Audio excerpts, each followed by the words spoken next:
Karnataka government has strongly denied allegations that it plans to delay civic elections in Bengaluru by appointing a large number of nominated members to city corporations. The Urban Development Department has clarified that recent claims about mass nominations under the Greater Bengaluru Area or GBA are misleading and based on misreading of proposed legal amendments.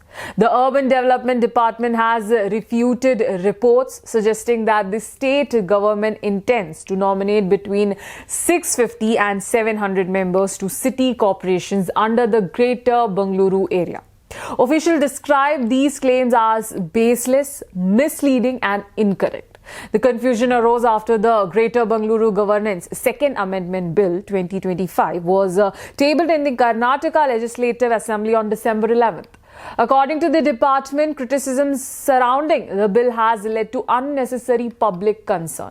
Officials have clarified that the proposed amendments do not undermine constitutional principles and do not aim to delay civic elections in the 5 newly constituted city corporations under the GBA.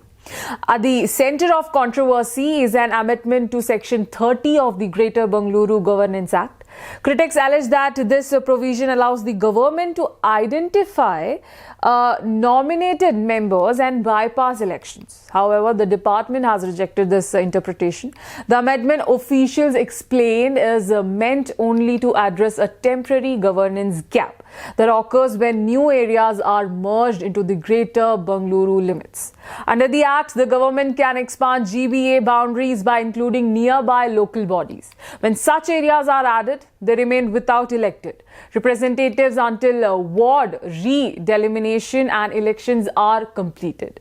To prevent administrative delays in these newly added areas, the amendment allows for the nomination of residents at a minimum rate of 1 member per 20,000 population. These nominated members will act only as additional members of the corporation. Importantly, the government has made it clear that nominated members will not have voting rights and will serve only until elections are held in those areas.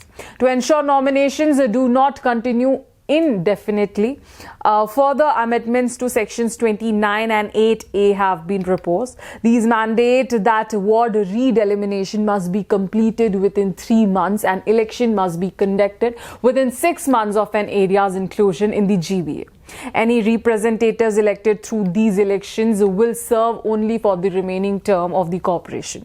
The department also stressed that these provisions do not apply to the 5 city corporations that have already been constituted under the GBA. Their boundaries were officially notified on September 2, followed by ward re-delimitations notification on November 19th and December 1, covering 369 wards. Highlighting its preparedness, the government noted that the Greater Bengaluru Governance Election Rules 2025 and Voters Registration Rules 2025 were notified in September.